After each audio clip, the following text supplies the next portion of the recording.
we will revise chapter 3, which talks about the concept of time, value, as well as place of taxable supply. The first one is concept of supply, or we also call it as nature of supply. Under GST, there are two types of supply, that is intrastate supply and interstate supply. What is interstate supply is given in section 7 of IGST Act. Whenever the location of supplier and place of supply is in two different states or in two different union territory or one state and another union territory, it is always interstate supply. And in case of import and exports of goods as well as services, it is always interstate supply. Also, anything supplied to or by a special economic zone unit or special economic zone developer will always be interstate supply. And in case of interstate supply, IGST would be levied by the central government. Half of it will be the revenue of central government. The remaining half will be the destination state revenue. Then coming to intrastate supply, which is given in section 8 of IGST Act. Whenever the location of supplier and place of supply is in the same state or same union territory, we term it as intrastate supply. And whenever there is an intrastate supply, CGST plus SGST will be levied equally. CGST is the central government levy and collection as well as the revenue, whereas SGST is the state government revenue, that is the respective state. Whereas when the supply is within the same union territory, UTGST plus CGST would be levied equally. Then coming to supply in territorial waters, if the location of supplier or if the place of supply is in the territorial water, then the location of supplier or place of supply will be considered to be in that particular coastal state or union territory, whichever is nearer to the baseline. Then coming to the place of supply provision, which is again given in IGST Act. Place of supply with respect to goods is given in section 10 and 11 of IGST Act. Coming to section 10, the place of supply with respect to goods in case of domestic transaction is as follows. When the supply of goods involves movement of goods between the supplier's place to recipient's place, then the place of supply would be where the movement of goods will terminate. Where the movement of goods will terminate. Then where the goods are delivered to the recipient or any other person on the direction of third party. This is bill to ship to transaction. Here the third party will be considered to be the deemed recipient, then deemed recipient, and whatever is the principal place of supply of that deemed recipient is there, that will be the place of supply. Next, if there is no movement of goods between the supplier and recipient, then the location of such goods at the time of delivery to the recipient will be the place of supply. Then where the goods are required to be installed or assembled at site, that is at recipient's place, then wherever it is assembled or installed, that will be the place of supply. Then when the goods are supplied on a board or conveyance, that is through journey or on journey during transportation, then wherever the goods are taken on board, that will be the place of supply. Then coming to section 11, in case of import or export of goods, the place of supply will be determined as per section 11. In case of import of goods, the place of supply would be the location of the supplier. Then in case of export of goods, the place of supply would be location outside India. Then coming to services, place of supply for services is given in section 12 and 13. First 12, where both location of supplier as well as the location of recipient is in India, then place of supply for services will be determined as per section 12. There are various cases here. First, general principle. General principle we will apply only when my services is not falling under any of the special criteria. General principle, we will check whether the recipient is registered or not. If recipient is registered, the location of the recipient will be the place of supply. If not, if recipient is not registered, still we will take location of recipient only if address exists. If not, then the location of the supplier. Then coming to exceptional or special cases, directly if there is any services directly related to immobile property, lodging accommodation or accommodation for functions like convention hall, ancillary services to any of this, the place of supply is where the immobile property is located. Provided that if the location of immobile property or boat or vessel is outside India, if the immobile property or boat or vessel where the accommodation service is provided, if it is outside India, then the place of supply will be the location of the recipient. Then if the accommodation or immobile property services is provided in more than one state, then we have to take proportionately for each and every state. Then coming to services with respect to beauty parlor, fitness, restaurant and catering or plastic cosmetic surgery, the location of where the services are actually performed. That will be the place of supply. Then coming to training and performance appraisal, here we have to first check whether the recipient is registered who is taking the services. If the recipient is registered, the location of recipient will be the place of supply. If not, where the service is actually performed. Then coming to admission to any cultural, artistic, sporting, educational, entertainment, amusement event, including ancillary services, where this event is actually held or where the park or place is actually there, that will be the place of supply.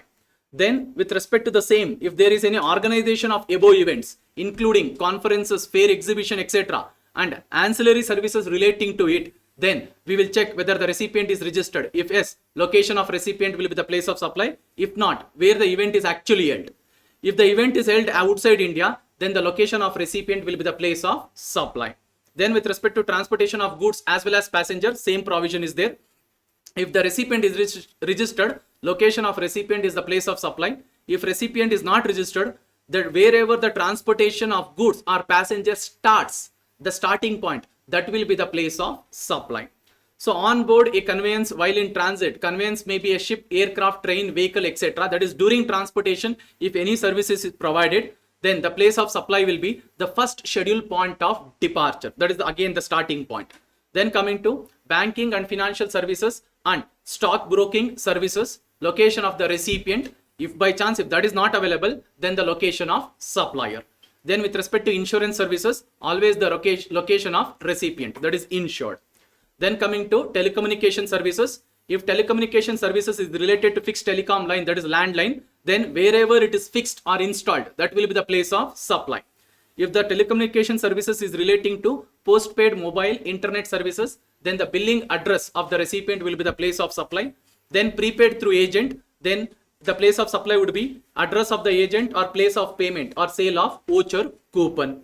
In any other case, address of the recipient if it exists. If not, the place of supply would be the location of supplier. Then coming to section 13, where either the location of supplier or the location of recipient is outside India or both, then the place of supply for services has to be determined as per section 13 of IGST Act. Here again the general principle is location of recipient of service is the first priority. If that is not available, then the location of supplier. Then if it is a performance based service, all these are special or exceptions. Performance based services, location where the service is actually performed, or services related to immovable property, where the immovable property is actually located, will be the place of supply. Services related to admission to or organization of events, where that event or the things are actually held. Then services as referred above is provided in more than one location. Then we will take location in the taxable territory, and taxable territory for GST purposes, India, including all states and union territory. Services as referred, if it is provided in more than one state, then we have to take proportionately for each state as per the contract between the supplier and recipient. Then coming to banking and financial services as well as stock broking services and intermediary to this, the location of supplier will be the place of supply. Then coming to transportation of goods other than by way of courier or mail, the destination of such goods, that will be the location of or place of supply. Then transportation of passenger, whatever is the starting point of the journey, that will be the place of supply. And on board, if any conveyance, if any services is provided during the transportation, then whatever is the first scheduled point of departure is there, that will be the place of supply. Then any services in the case of online information and database access or retrieval services, the location of the recipient will be the place of supply. This is all about the place of supply provisions. The next topic is time of supply. Time of supply provision will decide the liability when the supplier or recipient is liable to pay GST. This will fix the date on which the person, either the supplier or recipient, is liable to pay tax. But that doesn't mean that he will pay tax on the same date. Whenever the time of supply is falling in any particular month on any day, the due date to pay tax will be 20th of next month. So time of supply will determine or tell on what date the supply of goods or supply of services took place. So supply of time of supply provisions is covered in CGST Act, not in IGST Act, and it is common for both intrastate supply as well as interstate supply. coming to section 12 of CGST Act, which talks about time of supply of goods. Subsection 1 will tell the time of supply of goods is as determined under section 12. Coming to subsection 2, which talks about forward charge mechanism. Under forward charge mechanism, the supplier is the one who is liable to pay tax.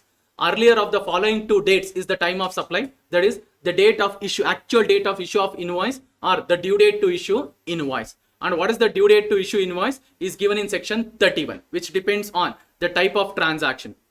If the supply of goods involves movement of goods from supplier place to recipient place, then on or before the date of removal of the goods, the supplier has to issue invoice to the recipient. If there is no movement of goods from the supplier to recipient, then on or before the delivery of the goods to the recipient, the invoice has to be issued by the supplier to recipient. If there is continuous supply of goods from the supplier to recipient on day-to-day basis, regular basis, then the invoice has to be issued on or before the issuance of each statement of account or each payment is received, whichever is earlier. Then if the goods are supplied on approval for sale or return basis, then the invoice has to be issued on or before the time of supply or 6 months from the date of removal, whichever is earlier. These are the due dates to issue invoice. So we have to compare the actual due date of issue of invoice to actual date of issuing the invoice, whichever is earlier we have to take. And with respect to the goods under forward charge, no question of date of payment is there, guys. Then coming to subsection 3, which talks about reverse charge mechanism. Under reverse charge mechanism, the recipient is the one who is liable to pay tax. So we are checking the time of supply for the recipient. Earlier of the 3 dates is the time of supply. What are those? The date of receipt of goods, 31st day from the date of issue of invoice, and the date of payment. And here the recipient is the one who is making the payment to the supplier. So what is the date of payment? It is the earlier of 2 dates. Date of debit into the bank account of the recipient, or the date on which he record the payment entry in his books of accounts, whichever is earlier. So this is about 12 subsection 3. Then coming to 12 subsection 4. If there is any issue of voucher which can be utilized to purchase any goods, then with respect to that voucher, what is the time of supply is given in subsection 4. If the supply is identifiable at the time of issue of voucher, means if the supplier know that for what purpose exactly the voucher can be used or coupon can be used, then the date of issue of voucher will be the time of supply. If the supply is not identifiable, means the voucher or coupon can be used for any purpose by the recipient. In that case, the time of supply will be the date on which the voucher is redeemed or used. Then coming to subsection 5, which is like a last priority. If the time of supply cannot be determined as per subsection 2 or 3 or 4, then subsection 5 can be applied. If a person is filing any returns under GST, that is periodical return, the due date of filing that return will be the time of supply. If not, then whatever date is paying the GST to the department, that will be the date of time of supply. Then coming to the last one, if there is any addition in the value which the supplier has charged to the recipient for delay in payment in the form of interest, late fee, penalty, then for that interest, late fee or penalty, the time of supply will be the date on which supplier has received that amount. This is as per subsection 6, guys. Then coming to time of supply of services, this also has 6 subsections. So subsection 1 will tell time of supply of services will be as determined under section 13 of CGST Act. Coming to subsection 2, which talks about forward charge mechanism. Under forward charge mechanism, the supplier is the one who is liable to pay GST. So we will determine from the supplier's point of view. So here the time of supply depends on whether the invoice is issued within the due date or not. So first we have to understand what is the due date to issue invoice, which is given in section 31. If there is a regular supply of services, which is any category, then invoice must be issued by the supplier to the recipient within 30 days of completion of service. In case the supplier is banking, insurance company, NBFC or financial institution, then instead of 30 days, for them 45 days is the time limit given to issue invoice. But if there is continuous supply of services, then if there is a contract between the supplier and recipient, and that contract specifies the due date to pay amount by the recipient to supplier, then the due date to make the payment will be the time of supply. If there is no due date, then whatever is the actual date of payment, that will be the time of supply. But if the payment is linked to the completion of any milestone event by the recipient, then on that particular day, on whichever date the milestone event is achieved, that will be the due date to issue invoice. So if the supplier has issued the invoice within the due date given under section 31, then the time of supply will be the earlier of 2 dates. What is that? the actual date of issue of invoice or the date of receipt of payment. Or if the invoice is not issued within the due date, then instead of date of issue of invoice, we will replace that with the date of completion of service or provision of service, and date of receipt of payment will be there as it is. So whichever is earlier will be the time of supply, guys. And here, what is the date of receipt of payment is? It is from supplier point of view.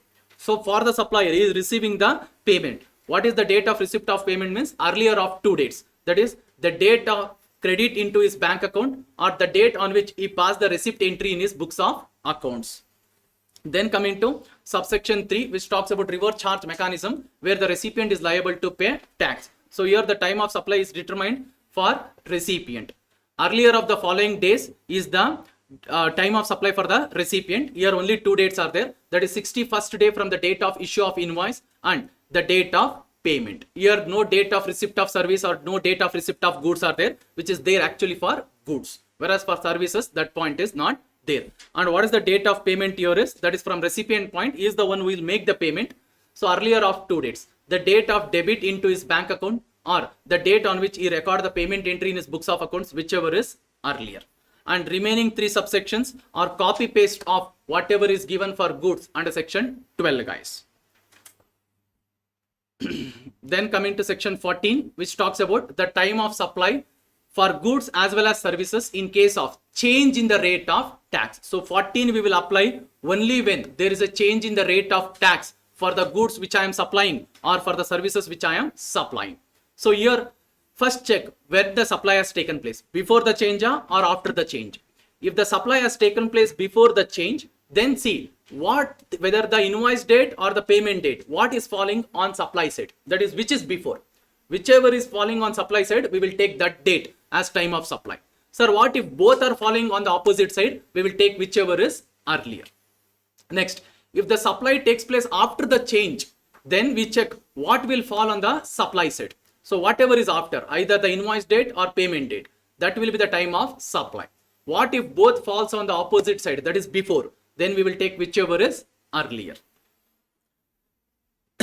Then coming to the value of taxable supply, which is given in section 15. So time of supply as well as value of supply is same for both intra as well as interstate supply, guys.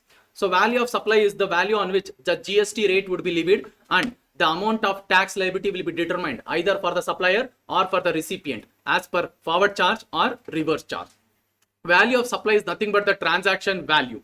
And what is transaction value as per section 15.1 is the price which is actually charged by the supplier to the recipient, which is paid or payable, and supplier and recipient should not be related and price should be the sole consideration. Only when all these 3 conditions are satisfied, whatever is the consideration between the supplier and recipient, we will take it as price. For that, we have to add certain inclusions as per subsection 2 and we have to remove discount if any as per section 15 subsection 3. So that will be the final value of supply. So value of supply calculation, where we have to stick to the format. Wherever I have highlighted the format like this in green color, that means you have to stick to the same format, guys. So price actually paid or payable for the goods or services. This is the actual consideration which supplier is charging to the recipient. We will take it. Then as per subsection 2, there are 5 inclusions. What are those? Any tax, cess or duties levied on supplier which is collecting from the recipient, but other than which is charged under GST. Anything charged under GST should not be added here. Then any amounts which supplier is liable to pay, it is his liability, but he asked recipient to pay it. We have to add that also. Then any incidental expenses which is charged by the supplier to the recipient on or before the time of supply, even that amount has to be added. Then if there is any interest, late fee or penalty which supplier is charging to the recipient for delay in payment, we have to add this amount also. And for this, the time of supply would be as per subsection 6, guys. Then if the supplier is receiving any subsidy which is linked to the price of the goods or services and that subsidy is received by any person other than government, in that case we have to add the subsidies whatever is received by the supplier to the price of the goods or services. If the subsidies are given by either central government or state government, no need to add it. Then coming to the exclusions as per subsection 3, there are 2 types of discount. First one is if the discount is given at the time of supply and it is recorded in the invoice, means straight away the supplier can reduce it while calculating the value of supply. Second category of discount is it was agreed or known at the time of supply, but it was given after the supply is made. So in that case, we can reduce the discount amount from the value of supply only if the supplier has issued credit note with respect to the discount on GST component on that, and if the recipient has already claimed the credit with respect to it, he has to reverse it. Only then the supplier can reduce it while calculating the value of supply. Next, if the value of supply cannot be determined as per section 15.1, that is when price is not the sole consideration or the supplier and recipient are related, then 15 subsection 4 is telling value of supply should be determined as per the rules, and the rules is as follows. Valuation rules is applicable only when you cannot determine the value of supply as per section 15 subsection 1 along with subsection 2 and 3. Rule 27 is telling value of supply of goods or services where consideration is not only in money. Example, exchange or barter system. In that case, what will be the value of supply? We have to follow the same sequence. 4 options is given. We have to follow the same sequence. What is it? The open market value of such supply, or whatever is the money consideration plus what is the value of the consideration which is not in money if it is known at the time of supply, or C, value of supply of the like kind and quality goods, which is nothing but substitute goods or the competitors goods. Last one is if the value cannot be determined as per ABC, then the value will be determined as per rule 30 or 31 in that order. See guys, we have to go to B, C, D only when A is not available, or we have to go to C only when A and B is not available, like that. You have to follow the same sequence. Then coming to rule 28, value of supply of goods or services are both between distinct or related person other than through an agent. Whether the consideration is there or not, if the transaction is between the related person or distinct person, we have to apply rule 28. What are the 3 options available here is the open market value of the same goods or services, or if that is not available, the value of the goods of like kind and quality, that is nothing but substitute goods. If that is also not available, we have to calculate the value of supply as per rule 30 or 31 in that order. But if the recipient is further supplying the same goods to others who are not related, then the supplier can take 90% of the further supply value by the recipient as the value of supply. Next, if the recipient is eligible to claim input tax credit, then whatever is the value of supply which is disclosed by the supplier, will straight away take that. Yes. Next, coming to rule 29, value of supply of goods made or received through an agent. When there is a transaction between the principal and agent, irrespective of whether the consideration is there or not, we have to apply rule 29. Here also they are telling open market value of the goods or services, we have to take it, or at the option of the supplier, if the recipient is further supplying the goods, then whatever is the further supply value of that 90% can be taken by the supplier. Then where the value of the supply is not determinable as per point A, then calculate as per rule 30 or 31 in that order. Then rule 30 is telling whatever is the cost of the goods or cost of the services, you take it at 10% profit on it. That will be the value of supply. Means take 110% of the cost. That will be the value of supply. Then coming to rule 31, which is a residual method. Value of supply shall be using reasonable means consistent with principle and general principles of section 15 and provisions of this chapter. But for the supply of services, ignoring rule 30, straight away the supplier can go and opt for 31. Whereas for goods, we have to first check 30. If 30 is not possible, only then we can come to 31. Then also, with respect to certain notified supplies or special transaction, the value of supply can be determined as per rule 32, which we have covered in regular classes. I have not included it here. Then straight away rule 34, rate of exchange. If the consideration received is in foreign currency, then we have to calculate the value of supply in Indian rupees by converting it by applying the rate of exchange, that is exchange rate.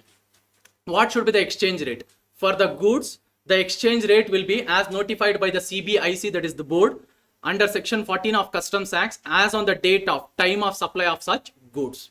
Whereas for services, when the consideration is in foreign currency, we have to convert it into Indian rupees by applying the exchange rate as determined by as per the general accepted accounting principle, that is GAAP, on the date of time of supply of services as per section 13.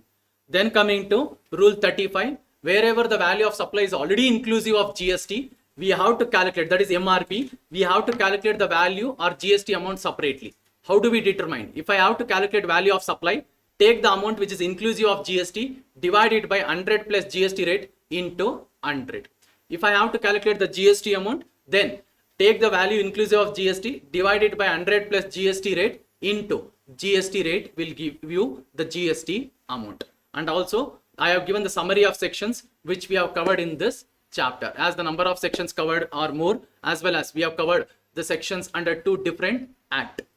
This is all about the revision of chapter 3, guys.